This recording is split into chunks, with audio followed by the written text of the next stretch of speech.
Chapter 2, page 7, 1943, 24 years earlier.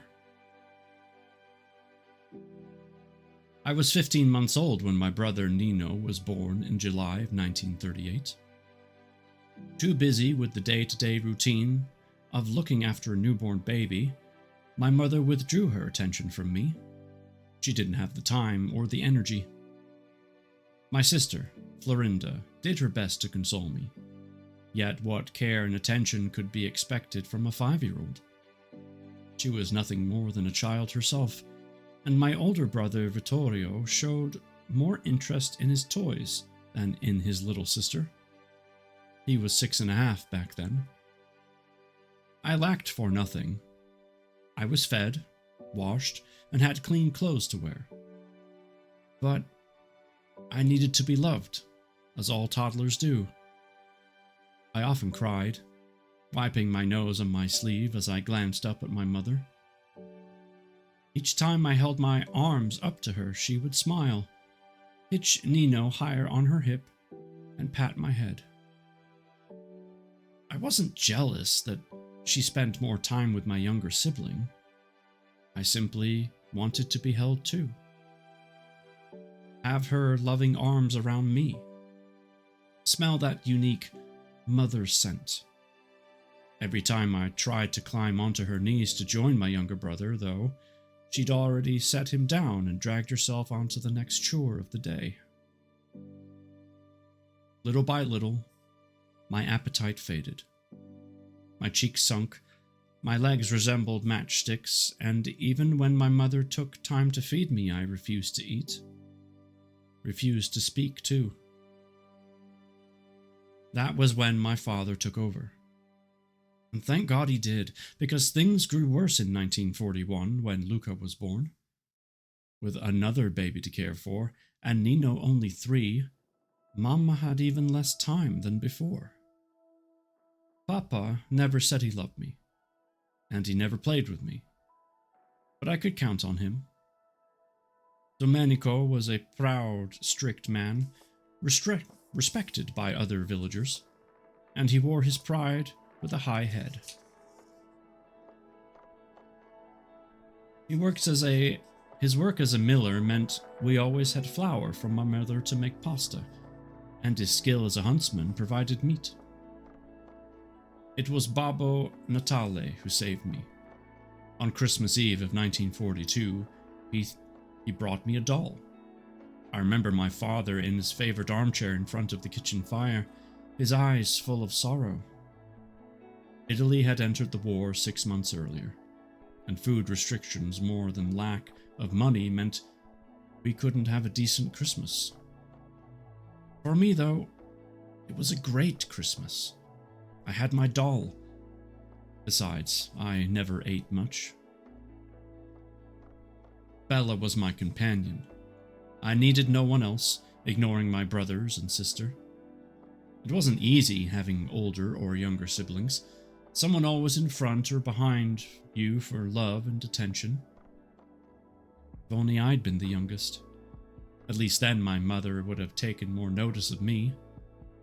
One of the disadvantages of belonging to a large family. I often ask myself if my life would have been any different if my grandparents were alive. My maternal grandfather, Carmen, died from the Spanish flu in 1918 on his way home after the First World War.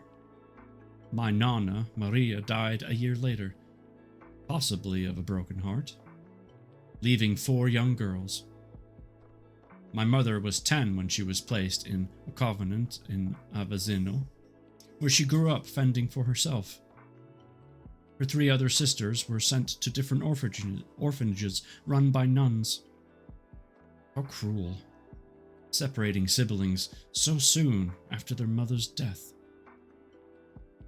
Deprived of affection, Mama no doubt grew up unaware how necessary hugs and affection are for children. It wasn't the deep roaring that roused me from my sleep, it was Florinda shaking me. I sat bolt upright, trying to peer through the darkness. Dawn had yet to show its familiar face, and no birds were singing. "Bianca," my sister whispered. "Quick, there are soldiers outside." Loud rumbling broke the silence like a faraway roll of thunder, and my heart jumped into my throat. I grabbed Bella just as Florinda caught my arm and dragged me along the dark corridor into our parents' bedroom. "Mama," she hissed, squeezing my hand. "Mama, there are soldiers in Piazza."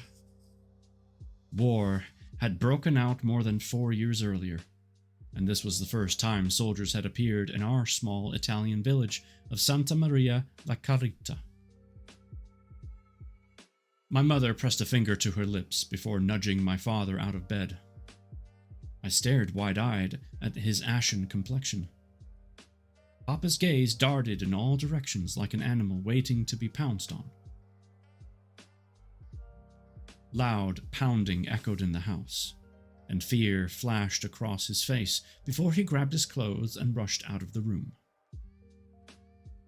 I started to cry, and Florinda squeezed my hand tighter despite her bottom lip trembling. She was only seconds away from crying herself. My mother tossed back the sheets, swung both legs out of bed, and padded barefoot to the chair under the window. She slipped into her wooden clogs and turned to us. "Go to your room and stay there." I looked up at Florinda. My legs refused to move and were about to give way. With a great effort, my sister kept me from tumbling to the floor. "Do as I say," my mother said before heading down the stairs. "Go to your room and stay there." Florinda pulled me out of our parents' room and into the corridor. Loud shouting from the heavy iron back door brought me to a halt. Over the banister, a young soldier dressed in a stone-gray uniform pointed a gun at my mother's bulging stomach. His fingers twitched on the trigger as if he were uncertain of what to do. I huddled closer to Florinda and whimpered. Stepping into the light, his ice-blue eyes glared up at me. I'd never seen a German before. Chalky blonde hair, fair skin, cleanly shaven, cold expression. Nothing like us. In a flash, he ran up the stairs. His heavy footsteps pounded on the stone steps before he stood in front of me. I kept my head down, examining his polished black calf-high boots. He clicked his heels together, and I raised my head. A long, jagged scar snaked down the left side of his cheek. The crimson skin around it suggested it hadn't healed well. His eyes scanned our surroundings before he turned to me. "Where's your papa?"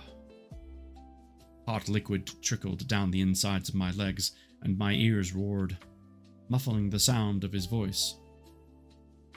"Where is he?" he asked again. "Gone."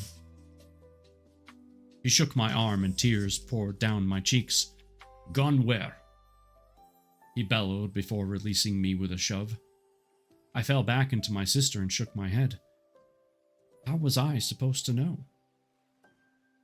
Another soldier leapt up the stairs, and they both disappeared down the corridor. Their heavy drum roll march rumbled through the floor and up my bones, drowning out each and every one of my racing thoughts. Where was Papa? Why did they want to find him? I pulled my hand free from Florinda's grasp and followed the soldiers to my mother's room. The smell of dried orange peel filled the air, and early morning light filtered in through the slits of the shutters. Sliding a hand across the sheets, the soldier hauled back the covers to reveal my youngest brother Luca fast asleep. Ear-piercing screams broke the morning silence, and my mother rushed past me with outstretched hands to comfort a frightened little boy. After prodding the bed with the butt of his gun and throwing everything in his reach onto the floor, the soldier spat on the ground before turning his back on a hiccuping Luca. and my teary-eyed mother in the center of the bedroom. The soldiers shouted at each other in a language I didn't understand before the sound of heavy boots faded down the stairs.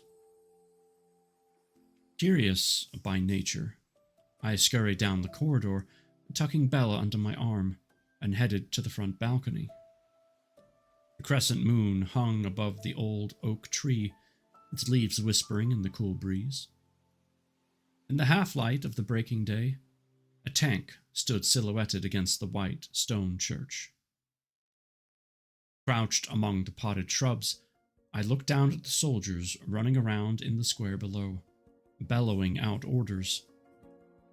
My fingers twisted around Bella's coarse hair, taking comfort where they could. Banging disrupted the calm of the sleeping piazza as the soldiers' guns came down hard on the neighbor's door. The moment it opened, the soldiers charged forward. Muffled shouting came from inside before young Clement staggered from the doorway into the cold morning. Dressed in baggy navy blue pajama bottoms and a worn sleeveless undershirt, his chalky face was gaunt, his eyes wide with horror. Paralyzed with fear, my chin and lips began to tremble. "Please don't hurt him." A hand clutched my shoulder, and my heart tried to escape from inside my ribcage. Florinda gazed down at me and put a finger to her lips. Huddled together, we took in the scene below, holding on to each other's sweaty hands. It was like watching a war movie, only this was for real. "What's going on?" Florinda asked in a low voice. I put my lips to her ear. "The soldiers are taking Clement away." "But he's only 16. Clement fought back until a fist smashed into his face, snapping it back with tremendous force. He slid on the cobblestones and sank to the ground, blood dripping from the side of his mouth. With his head tilted to one side, he looked up, and his gaze met mine. I bit onto my hand and screamed deep inside at the helplessness reflected in his eyes. I pressed my head deep between both knees. Clement shouted with his whole body, ripping through me like a sharp knife. Tears burst forward, and I brought both hands over my ears to block out the cries. Fear had my stomach locked up tight like a ball of tangled wood. Florinda whimpered beside me, her body trembling more than mine. She was watching the horrifying scene. "Dio mio, Dio mio," she kept mumbling, which soon got on my nerves. After a few seconds, I forced open an eye and took a sharp intake of breath. The fright on Florinda's face must have matched my own. I was incapable of looking down into the square. "They're leaving," my sister said, nudging me. Took my hands away from my ears, but kept my eyes shut. Footsteps and shouting faded. A metal door slammed shut, and the tank came to life before it rumbled off into the distance, crumbling the cobblestones in the square, filling the air with odor of gasoline. It took me a few moments to realize the danger had gone. I left Florinda clasping the rail, her gaze following the military vehicle, and I rushed back into the house to my mother's bedroom. "Mama! Mama!" I screamed her name over and over again. Panic took over like an unstoppable snowball, building in the pit of my stomach. My legs refused to carry me fast enough, threatening to give way. Snowball crawled up inside my body, and my brain began to fire out nightmarish thoughts like a machine gun gone wild. Why didn't Mama answer? Sweat broke out all over my body, and tears gushed down my face. Choking with convulsions, I burst into her room. The place was dark and silent.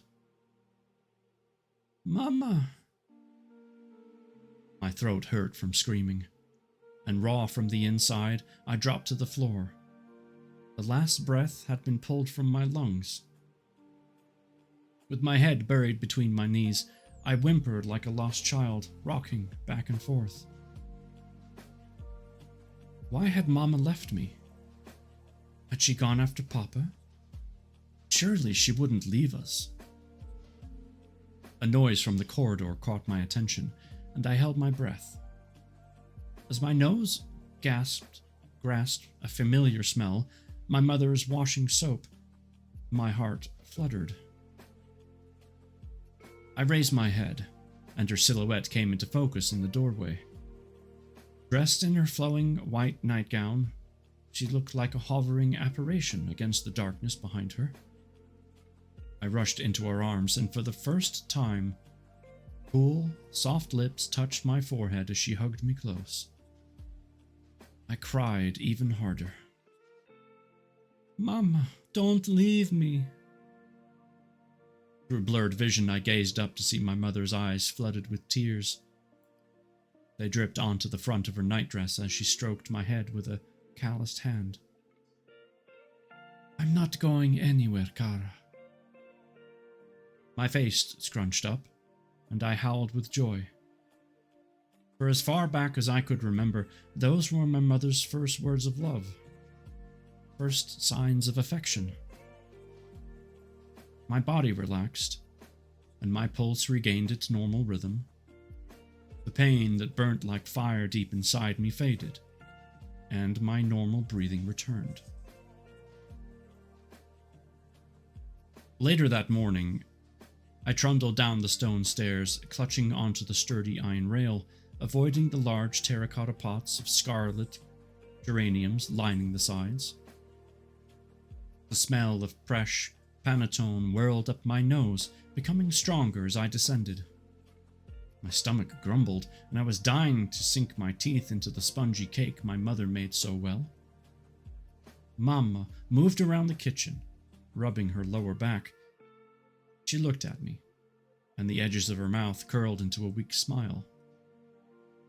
Dark circles surrounded her eyes, and, as usual, her lips were pursed.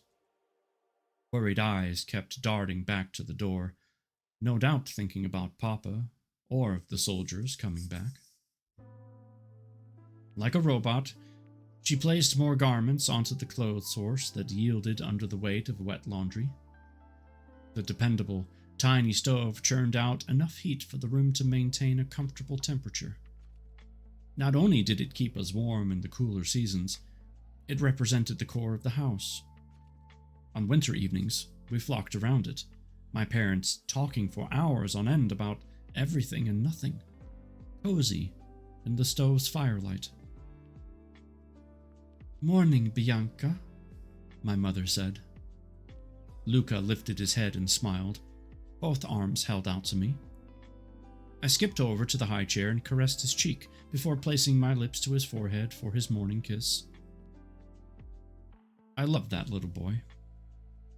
He was nothing like my other two brothers.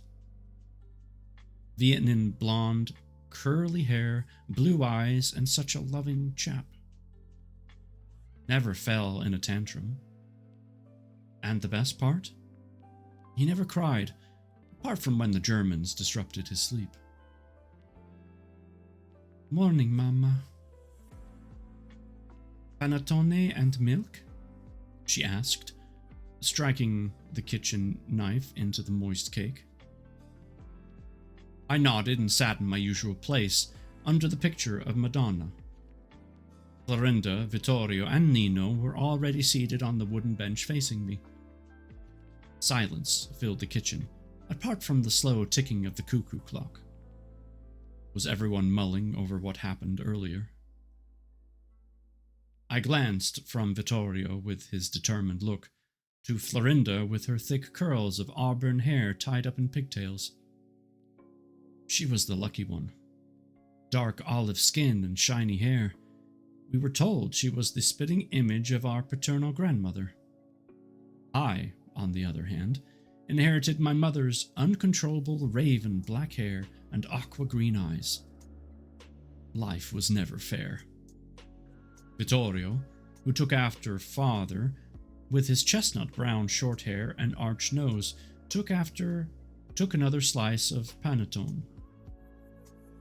The older he got, the more he resembled Papa. Not in character, though. I couldn't quite work out why my brother made me uncomfortable. A selfish streak, for sure. Maybe I was too childish for his liking. Florinda, on the other hand, got on well with him. Nino edged closer to Vittorio, his dark eyes gazing into his brother's face with unconditional love, all while gripping the toy car Vittorio had given him.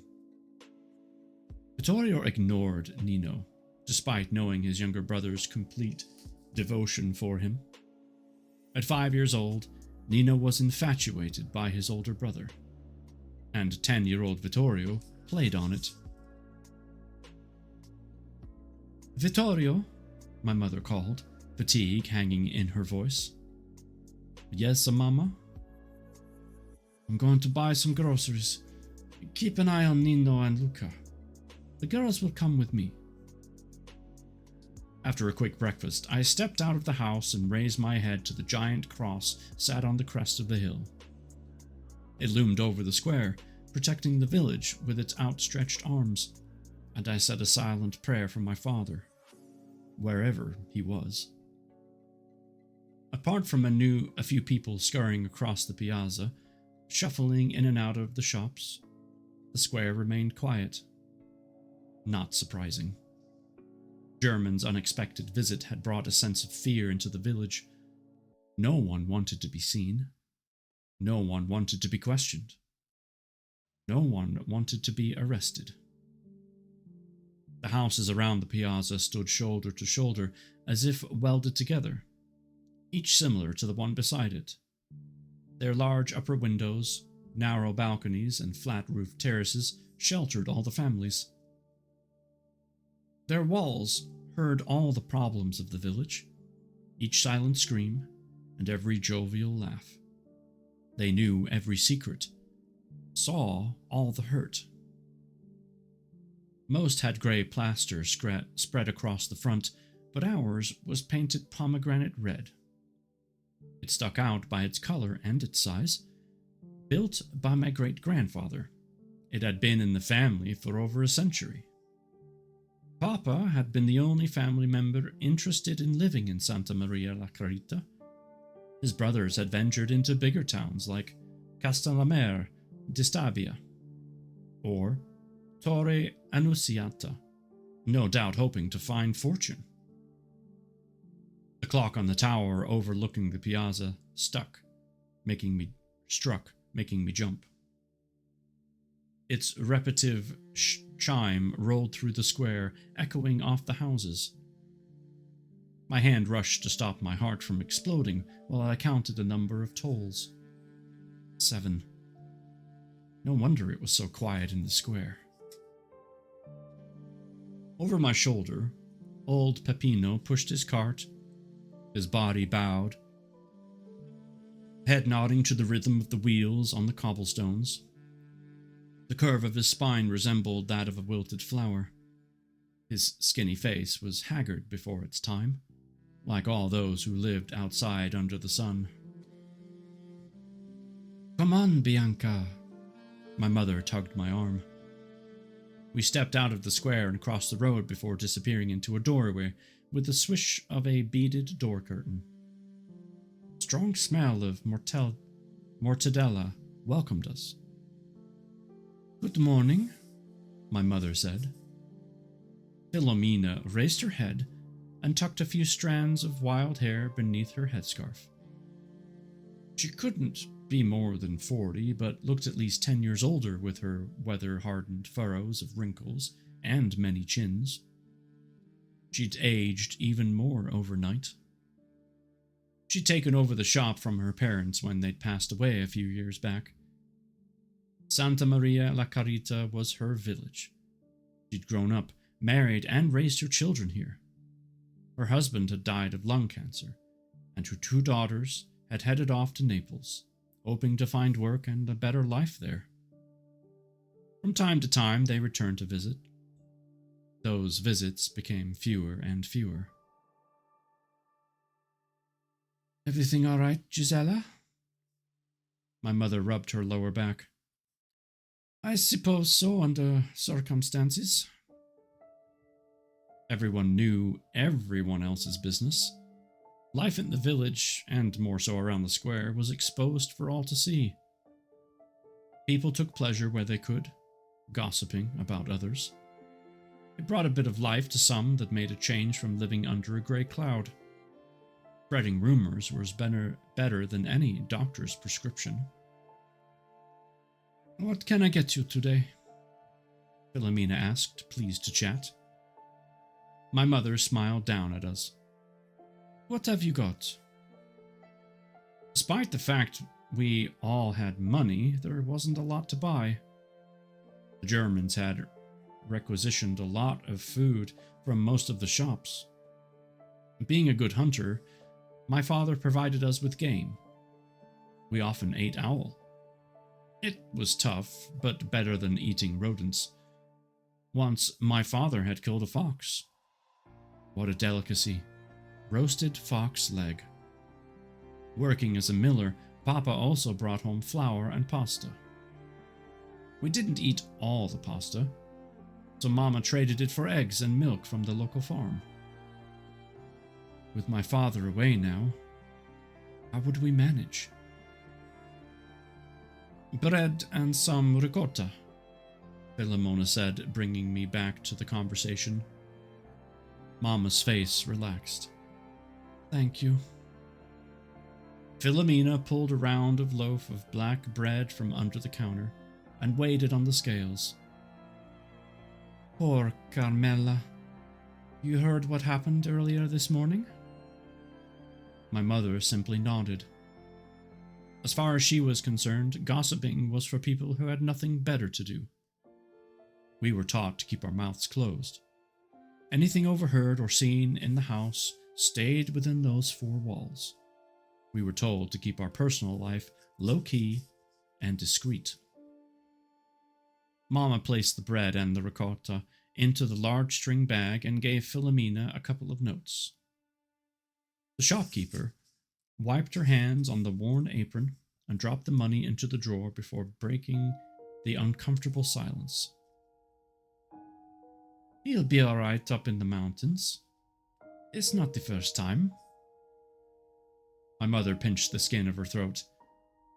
"I know, but those were false alarms. The men didn't have the Germans sniffing around in the valley. Besides, how long can they stay up there?" Philomena rubbed her forehead with the back of her hand. "They're hunters, Gisela. They know how to survive." A heavy sigh escaped my mother's throat. "I suppose you're right. They need more than meat to hold out. I'll take some food to them this afternoon." Philomena grabbed my mother's arm as she turned to leave and slid a piece of provolone into her hand. "Take this to the men. It's not much, but they'll enjoy a piece of cheese." Before the shopkeeper uttered another word, my mother whisked aside the beaded string curtain, and we stepped out into the piazza.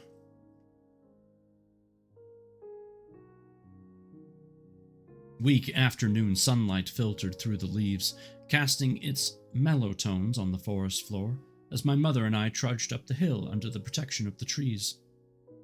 Mama carried a basket, prepared with bread, cheese, and some wine. A clean cloth covered the food. Carmela, our neighbor, remained at home looking after the little ones. Florinda and Vittorio had wanted to come too. My mother agreed that only I should accompany her. Had she sensed my urgent need to see Papa?